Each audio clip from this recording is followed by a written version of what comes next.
Ang nasa likod o ang nag-i-sponsor, siguro sabihin na natin na ang di umanong pinagbibintangan na nagbabayad dito sa mga Marines ay si BP Sara.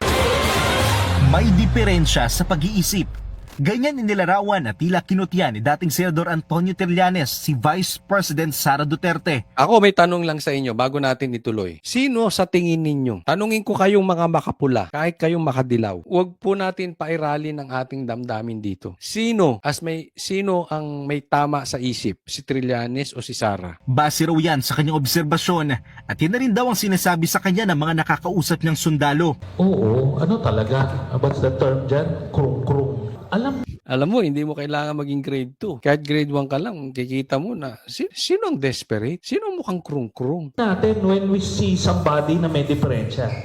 Di ba? Ako hindi ko i-risk ito. Nabibigyan ko to ng powers ng presidency.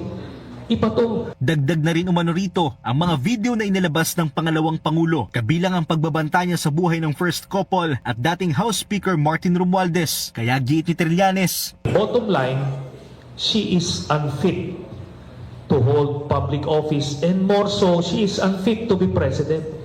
Kalalaking tao, kitang-kita mo na kabado na siya talaga. Alam mo, good luck sa iyo, BP Sara. Kung ikaw ay manalo sa 2028, I really hope talagang galingan mo ng todo to the point na sobrang galing na ng ginawa ng tatay mo, mas magaling ka pa. Itong mga ito, talagang lalong magmumukhang krung-krung. Kasi performance eh. You cannot deny performance, no? Pag maganda ang performance, tapos kinukutsa ka pa ng iba, makikita, inggit lang. Sabi nga, pag inggit, pikit. Of the country. tingin din ng dating senador, pilit gumagawa ng mga hakbang ang kampo ng mga Duterte para ma-destabilize ang Marcos Jr. administration. Patunay daw dito ang paglabas ng aligasyon ng umani dating Marines at bagmen umano ni Zaldico. Gate din ni Trillanes, hindi siya nangungumbinsi sa mga kongresista na sumang-ayon sa impeachment complaints laban kay VP Sara. Ako, I'm confident once makita nung mga congressmen at nung taong bayan yung ebidensya na ilalabas namin, hindi lang itong sa bank accounts, pati yung iba pa sa confidential funds, etc.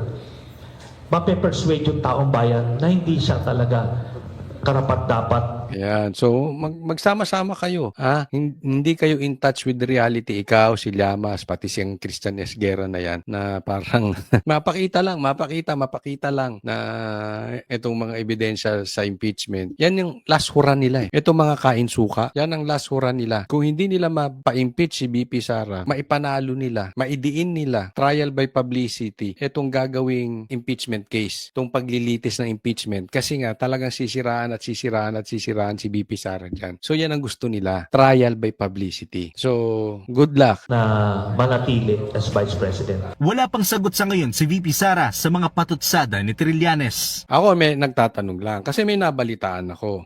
Pero Trillanes, hindi naman ako naniniwala doon. Pero tanungin ko kayong mga manunood, baka naman may nabalitaan din ako. Kasi ito daw si Trillanes ay may mga alagang trolls. May mga alagang vloggers, kaya ito'y malakas kay Bongbong, no? Sinasabi din naman itong mga Marines na may mga trolls talaga, no? So ang nadidinig ko, siya daw yung nag-aalaga ng mga trolls. Si ganitong vlogger, si ganito, si ganon. Bali, kung magdidemanda ka, doon ko na lang ilalabas sa korte, no? Pero yan ang sinasabi nila, ha? Nantayin na lang natin, di ba? Dahil hindi malayo sa katotohanan na may mga alaga to si Trillanes.